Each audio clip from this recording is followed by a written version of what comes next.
नमस्कार। आज फिर मेरे साथ हैं निहाल सिंह दिल्ली से।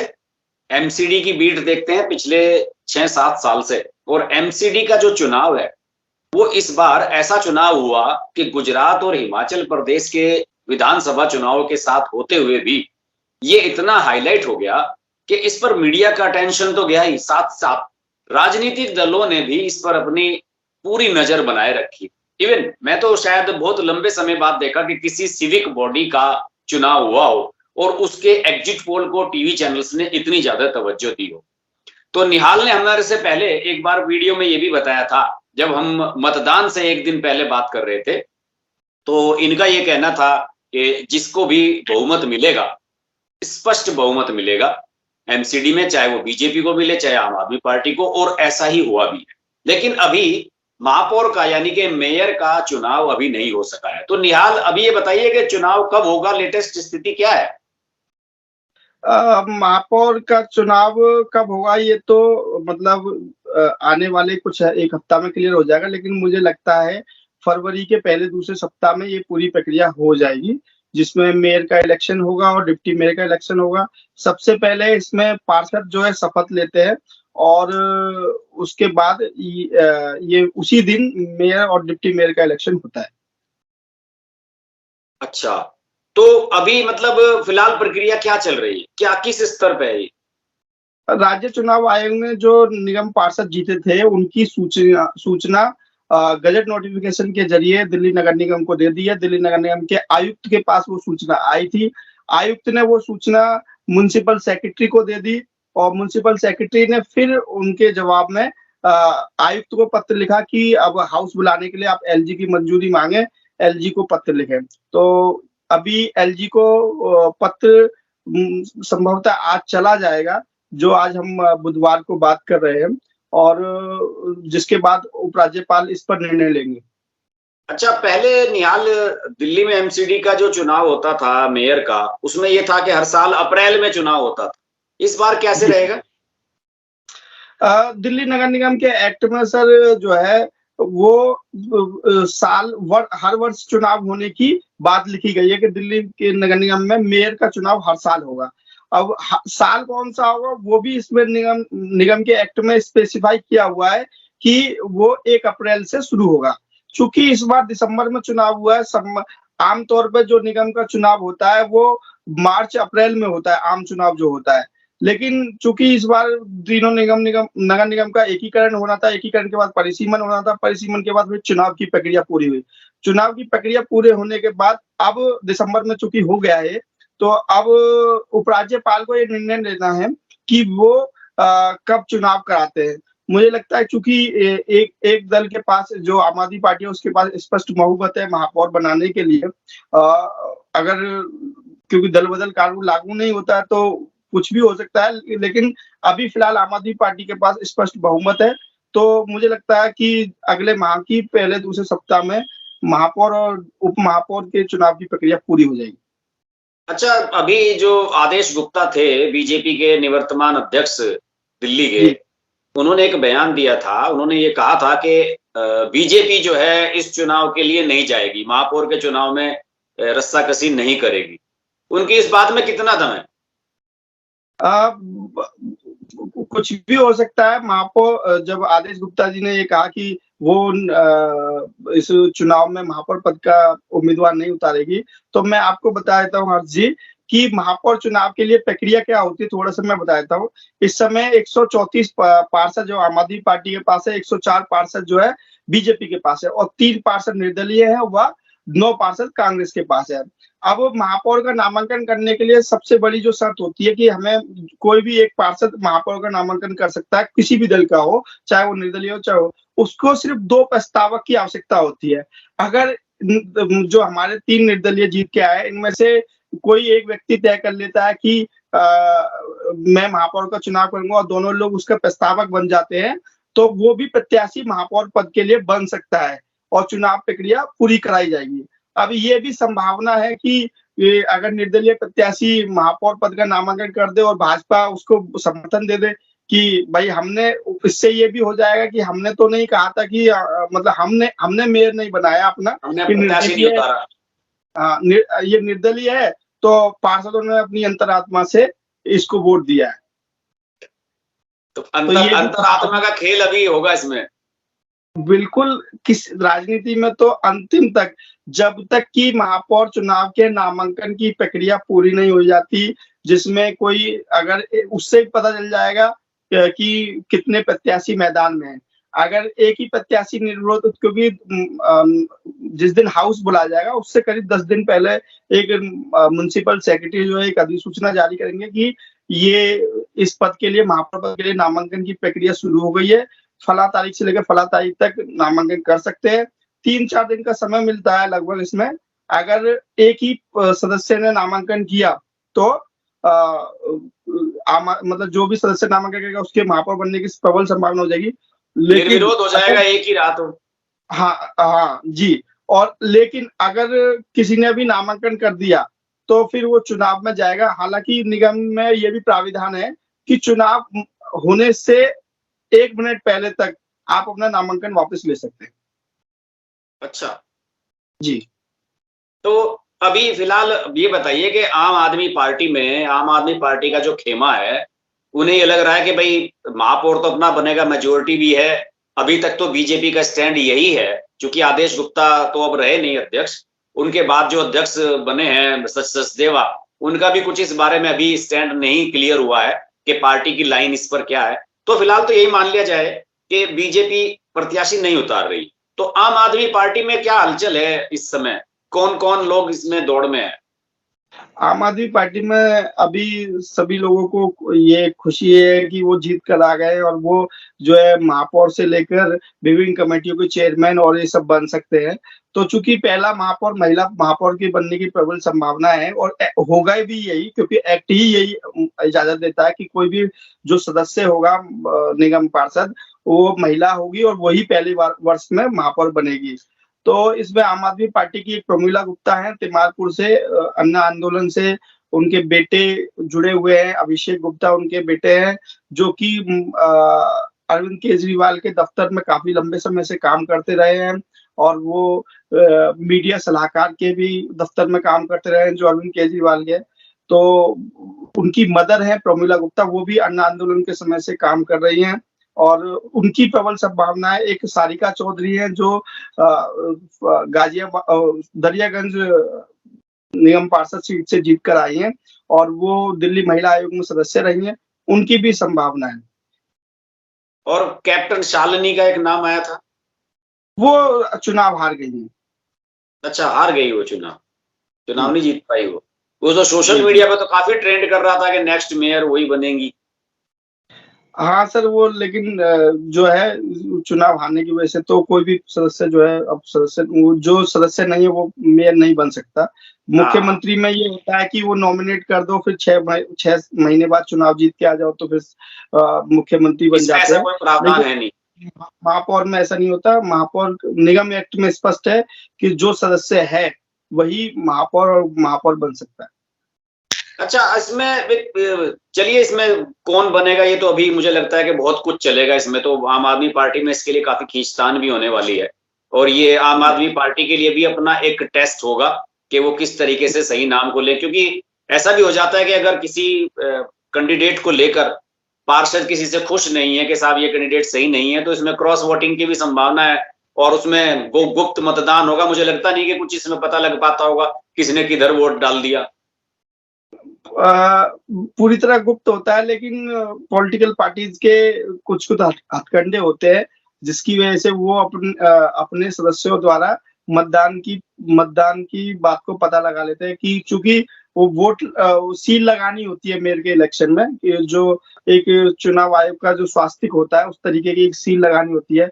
अब वो सील का वो आकार किधर होगा, इधर होगा, इस तरीके से अपने सदस्यों को कुछ भी उसमें से एक इंडिकेशन निकालने की वो होती है। जी हाँ जी जी जी जी। तो इसकी वजह से पता चल जाता है, लेकिन तो ये भी निर्धारित करता है कि उस समय पीठासीन अधिकारी कौन है।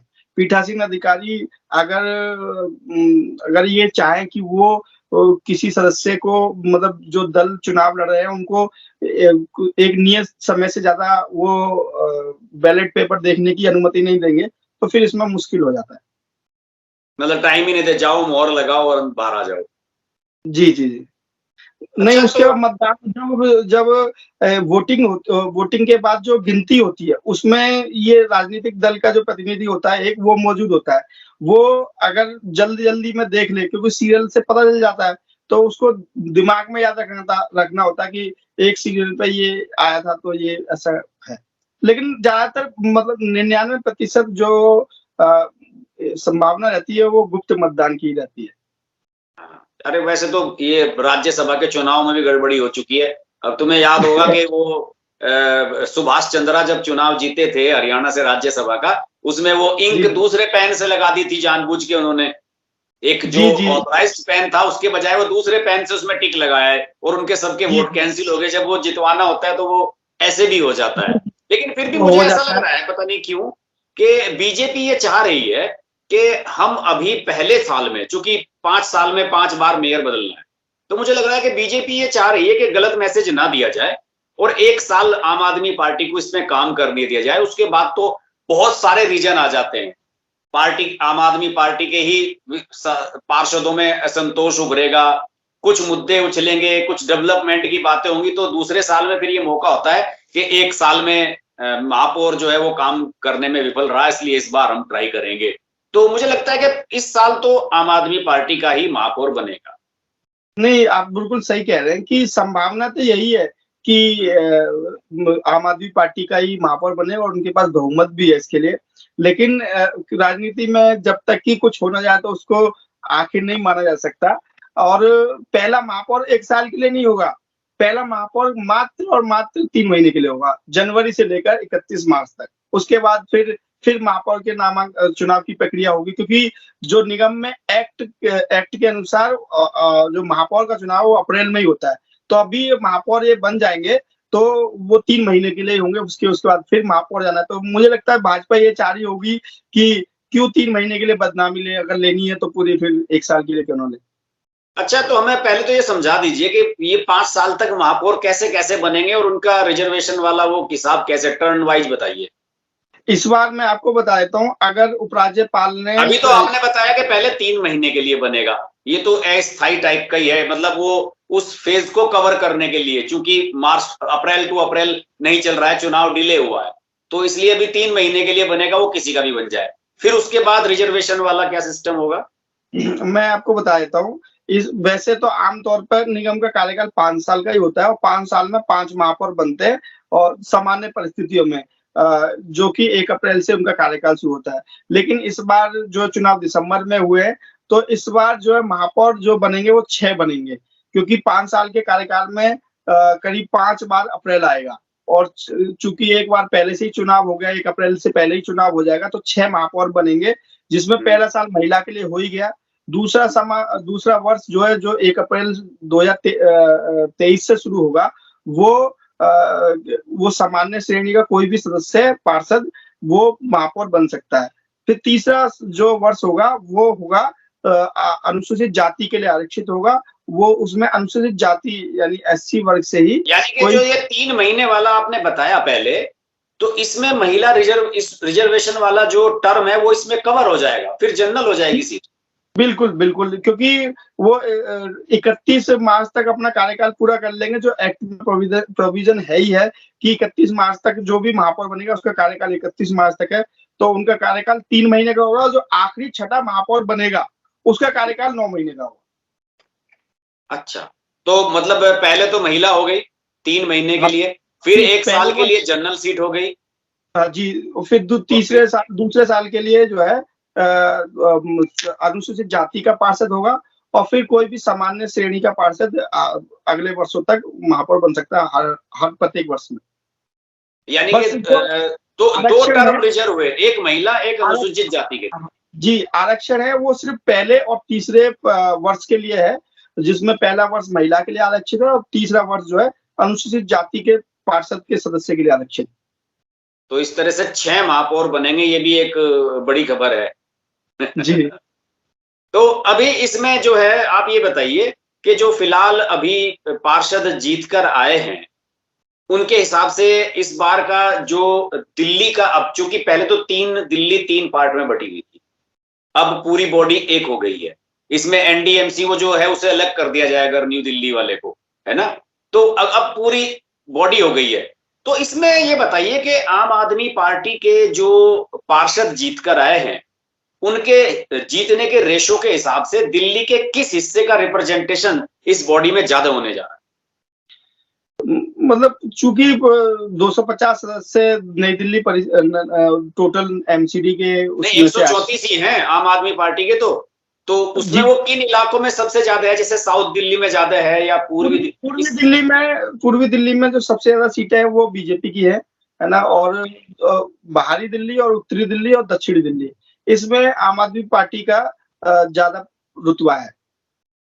पूर्वी दिल्ली वो जो गौतम गंभीर और मनोज तिवारी वाली सीटें हैं उनमें बीजेपी का दबदबा है। इसके दोनों वार्ड कमेटी में बीजेपी पूर्ण बहुमत से चेयरमैन और डिप्टी चेयरमैन बना लेगी। अच्छा, तो इसमें ऐसा ये भी मैं जानना चाह रहा था आपसे कि आखिर ऐसा क्या हुआ कि पूर्वी दिल्ली वालों में बीजेपी में ज्यादा भरोसा है और जो दिल्ली में, साउथ दिल्ली में और ये सब उधर कम है, जबकि पूर्वी दिल्ली बड़ा कंजस्टेड इलाका है और यहाँ पर मलिन बस्तियां, दलित बस्तियां भी बहुत सारी हैं। मैंने आपको पिछले वीडियो में बताया था कि इस बार निगम चुनाव में ध्रुवीकरण नहीं हो रहा है, और ध्रुवीकरण न होने की बड़ी वजह वही थी कि कांग्रेस कुछ सीटों पर मजबूत थी, जिसकी वजह से मुस्लिम मतदाता एकजुट बीजेपी के खिलाफ नहीं हुए, कांग्रेस के समर्थन में हुए। अच्छा, वो नहीं तो आमतौर पर ये माना जाता है कि मुस्लिम मतदाता है वो कि उसका ही समर्थन करते हैं जो बीजेपी को हरा दे। ये आम धारणा है। हम लोग और आप लोग कई बार इस बात पे खबर देखते हैं और अपने आकलन में इसमें नतीजे पे भी पहुंचते हैं। लेकिन चूंकि इस दिल्ली में 2020 विधानसभा चुनाव के बाद दंगे हुए थे, उससे मुस्लिमों में एक अलग कांग्रेस को लेके एक अलग सिंपैथी थी, क्योंकि कांग्रेस के नेता उस समय दंगों के साथ, मुस्लिमों के साथ, हिंदुओं के साथ खड़े हुए थे, और उन दोनों ने, कांग्रेस के नेताओं ने बीच बचाव की भी कोशिश की थी और शांति बहाल करने की भी कोशिश की थी। लेकिन मुस्लिम मतदाताओं इस बात से खफा थे कि आम आदमी पार्टी उनके इस पूरे घटनाक्रम में उनके साथ नजर नहीं आई। उनका ये आरोप था मुस्लिम मतदाताओं का। इसकी वजह से यही वजह है कि जब 2021 में उपचुनाव 5 निगम की सीटों पे हुआ, तो एक चौहान बांगर सीट है, वहां से वो कांग्रेस जो है बहुत एक तरफा बहुमत से जीती, और इस वाले चुनाव में भी उसी सीट पे कांग्रेस जो है बहुत अच्छे मतों से जीती। और वहां पर जहां दंगा हुआ था वहां पे कांग्रेस ने करीब 4 सीटें जीती है। तो और कुछ सीटों पे कांग्रेस दूसरे नंबर पे रही है। तो मुस्लिम मतदाता इस बार बीजेपी के खिलाफ वोट नहीं दे रहे थे, वो कांग्रेस को जिताने के लिए वोट दे रहे थे। यानी कि इस बार एक ये भी चीज स्टैब्लिश हुई है इन चुनावों में, क्योंकि बड़े छोटे छोटे पॉकेट्स के चुनाव हैं ये, इसमें काफी स्पष्ट हो जाता है कि कौन मतदाता किधर गया। तो ये भी है कि आम आदमी पार्टी से मुस्लिम मतदाताओं का मोह भंग हुआ है। जी, ऐसा मुस्लिम के नेता जो है वो इस बात को खुले तौर पे मंचों पे बोलते रहे हैं कि दंगों में जो है उनको आम आदमी पार्टी से जो उम्मीद थी वो मदद की, वो उम्मीद पूरी नहीं हुई, और जबकि कांग्रेस के नेता उनके साथ खड़े रहे। अच्छा, तो फिर इसमें जो है अगर मुस्लिम वोटर्स की ही हम बात करें, मुस्लिम मतदाताओं की बात करें, तो क्या ये जो पूर्वी दिल्ली वाला जो इलाका हमने अभी डिस्कस किया, तो क्या इसमें बीजेपी और कांग्रेस में फाइट रही?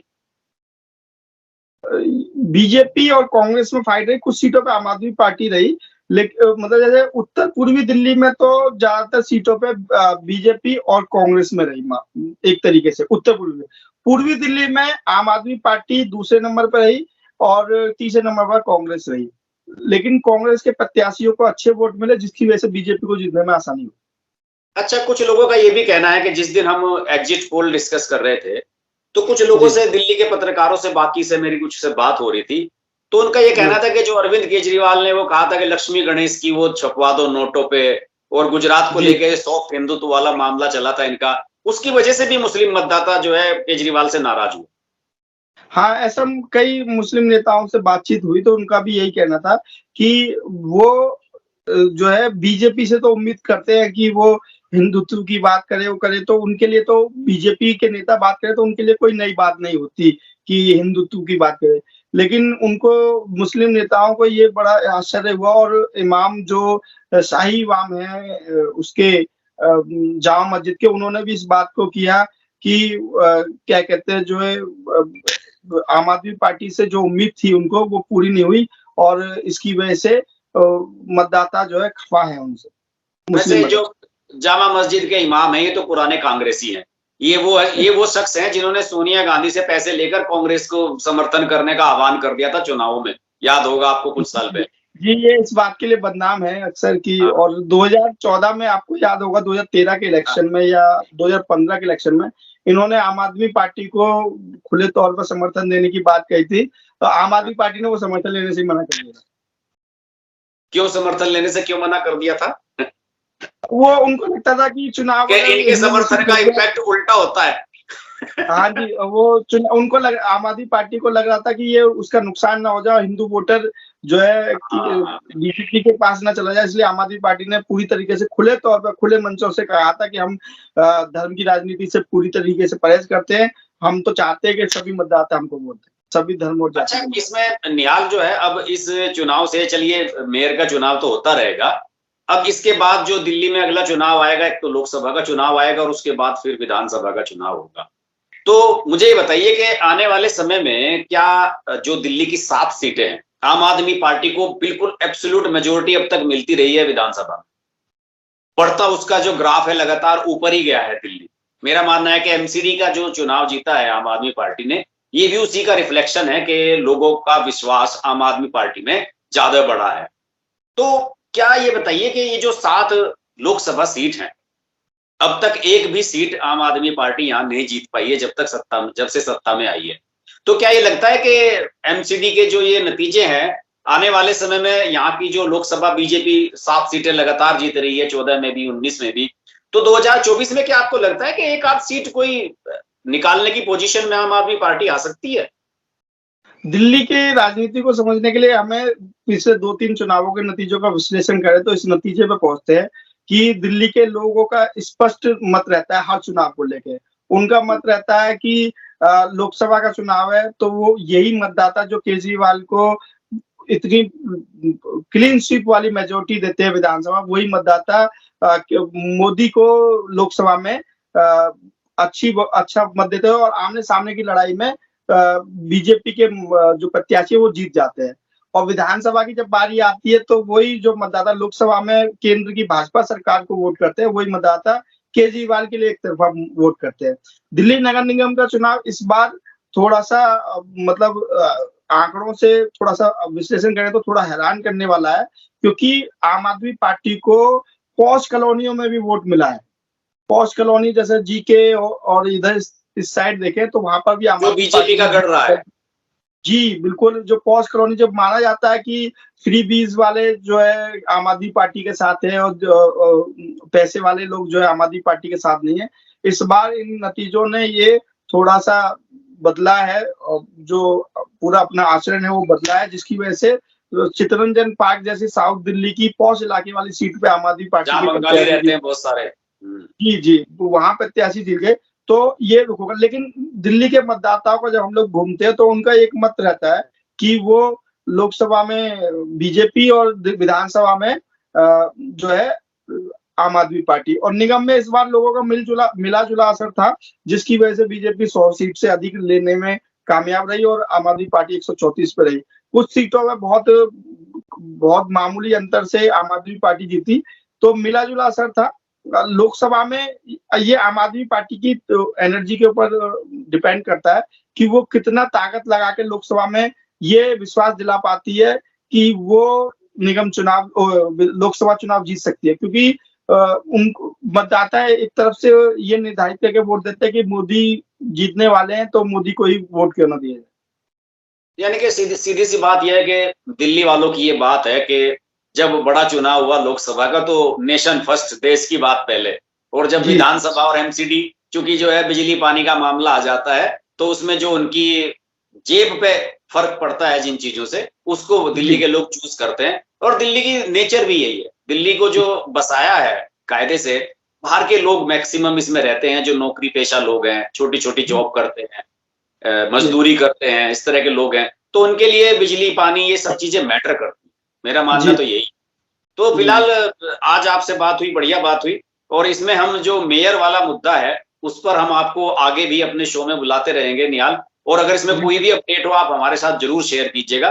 और जी सर। आशा करते हैं कि अगली बार जब हम आएंगे तो हम तब चर्चा करेंगे जब मेयर का चुनाव हो रहा होगा। बिल्कुल, बिल्कुल। आपकी पूरी आपके दर्शकों को पूरी जानकारी आप बहुत अच्छे तरीके से उपलब्ध कराते हैं और मतलब मैं देखता हूँ आपकी वीडियो को, तो दर्शक भी काफ़ी उसमें रोचकता से उसको देखते हैं और काफ़ी बड़ी-बड़ी संख्या में दर्शक देखते हैं और पिछले वीडियो को मेरे कई जानकारों ने बताया कि आपने जो विश्लेषण किया था वो बहुत अच्छा था। तो आपकी चैनल की रीच जो है केवल कुछ इलाके विशेष में नहीं है, मतलब मैं तो मानता हूँ पूरी दिल्ली में लोग आपके चैनल को देखते हैं। चलिए धन्यवाद, आपसे फिर मुलाकात होगी। नमस्कार। जी, नमस्कार। अगर आपको हमारी वीडियो पसंद आई तो वीडियो को लाइक करें, चैनल को सब्सक्राइब करें और नोटिफिकेशंस के लिए बेल आइकन को प्रेस करें।